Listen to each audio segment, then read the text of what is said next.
एक इन्हीं बहन ने कहा है कि कोई बड़ी चीज़ जैसे कारपेट वगैरह है वो बाद वक़्त नापाक हो जाता है तो हम फैला के उस पर पाइप से पानी मार देते हैं। अब इतना टाइम नहीं होता कि उसको लटकाएं, फिर पानी टपकना मौकूफ़ हो, फिर दोबारा धोएं, तो क्या हुक्म शरा होगा? देखें, अगर कोई बहुत बड़ी चीज़ है जैसे कारपेट वगैरह, और इसका हल भी मैंने लिखा है किताब में, तो ये याद रखिए कि हमेशा चीज़ को पाक करने का शरीयत की तरफ से मुतालबा नहीं होता।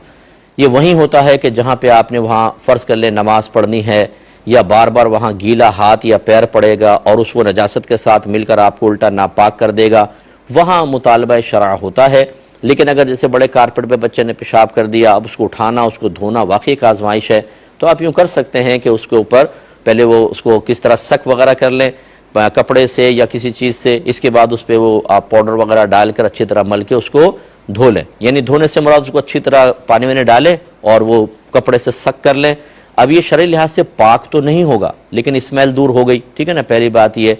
अब आप अगर इस पर नमाज पढ़ना चाहें तो मुसल्ला रख कर ऊपर नमाज पढ़ सकते हैं, और हद कोशिश कीजिए कि गीला पैर बरह रास्त उस पर ना पड़े, तो बस। बाकी ये शरीयत की तरफ से मुतालबा नहीं होगा कि इसको पाक करें।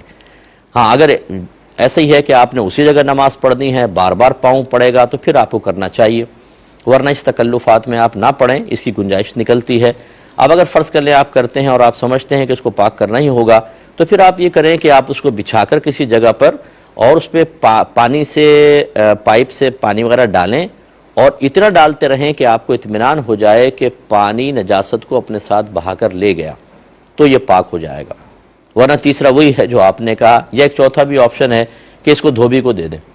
और धोबी को कह दें कि भाई ज़रा अच्छी तरीके से पानी बहा देना इसको धोते हुए। तो ये बड़े बड़े इनके पास वॉशिंग मशीन या बड़े बड़े स्पेसेस होते हैं, वहाँ बिछाकर ये अच्छी तरह पहले उसको मतलब पाउडर वगैरह लगाकर खूब अच्छी तरह ब्रश वगैरह मार के फिर पानी बहाते हैं। तो उम्मीद है कि इंशाल्लाह जब आप तंबीह कर देंगे और वो कह देगा कि हाँ हमने पानी बहा लिया, तो इंशाल्लाह आपके हक़ में वो कारपेट वगैरह पाक होगा।